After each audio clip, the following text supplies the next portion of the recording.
آپ سے ہوگی بات۔ یہ واقعہ ایک سعودی نوجوان کا ہے۔ یہ اپنی زندگی سے مطمئن نہیں تھا۔ اس کی تنخواہ صرف 4000 ریال تھی۔ شادی شدہ ہونے کی وجہ سے اس کے اخراجات اس کی تنخواہ سے کہیں زیادہ تھے۔ مہینہ ختم ہونے سے پہلے ہی اس کی تنخواہ ختم ہو جایا کرتی تھی اور اسے قرضہ لینا پڑتا تھا۔ یوں وہ آہستہ آہستہ قرضوں کی دلدل میں ڈوبتا چلا جا رہا تھا اور اس کا یقین بنتا جا رہا تھا کہ اب اس کی زندگی اسی حال میں ہی گزرے گی۔ باوجود یہ کہ اس کی بیوی اس کے مادی حالت کا خیال کرتی، لیکن قرضوں کے بوجھ میں تو سانس لینا بھی دشوار ہوتا جا رہا تھا۔ ایک دن وہ اپنے دوستوں کی مجلس میں گیا۔ وہاں اس دن ایک ایسا دوست بھی موجود تھا جو صاحب رائے آدمی تھا، اور اس نوجوان کا کہنا تھا کہ میں اپنے اس دوست کے مشوروں کو قدر کی نگاہ سے دیکھتا تھا۔ کہنے لگا کہ میں نے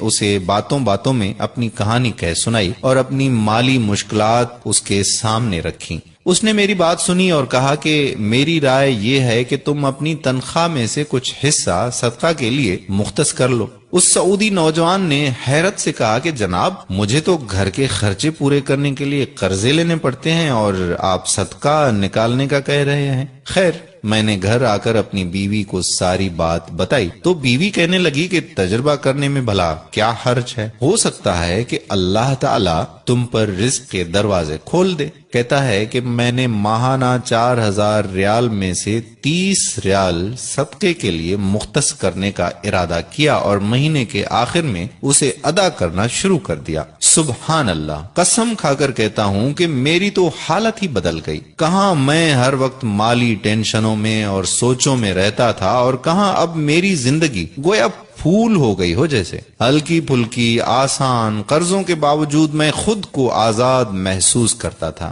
ایک ایسا ذہنی سکون تھا کہ میں بیان نہیں کر سکتا۔ پھر چند ماہ بعد میں نے اپنی زندگی کو سیٹ کرنا شروع کر دیا، اپنی تنخواہ کو حصوں میں تقسیم کیا، اور یوں ایسی برکت ہوئی جیسے پہلے کبھی نہیں ہوئی تھی۔ میں نے حساب لگایا اور مجھے اندازہ ہو گیا کہ کتنی مدت میں انشاءاللہ قرضوں کے بوجھ سے میری جان چھوٹ جائے گی۔ پھر اللہ جل شانہ نے ایک اور راستہ کھولا اور میں نے اپنے ایک عزیز کے ساتھ اس کی پراپرٹی ڈیلنگ کے کام میں حصہ لینا شروع کر دیا۔ میں اسے گاہک لا کر دیتا اور اس پر مجھے مناسب پروفٹ حاصل ہو جاتا۔ الحمدللہ، میں جب بھی کسی گاہک کے پاس جاتا وہ مجھے کسی دوسرے تک رہنمائی ضرور کرتا۔ میں یہاں پر بھی وہی عمل دہراتا کہ مجھے جب بھی پروفٹ ملتا میں اس میں سے اللہ کے لیے صدقہ ضرور نکالتا۔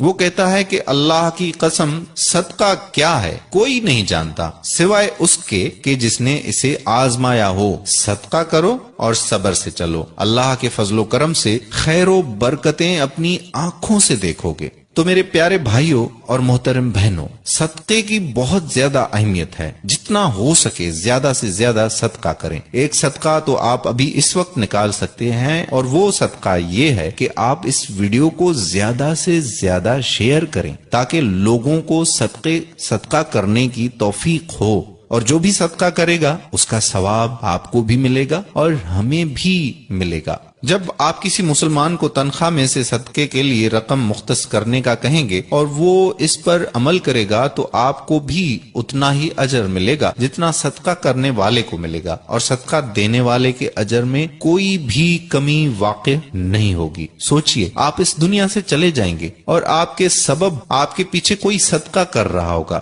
صدقے کی نیت سے اس ویڈیو کو زیادہ سے زیادہ اپنے دوستوں احباب کے ساتھ شیئر کریں۔ آخر میں وہی التجا کہ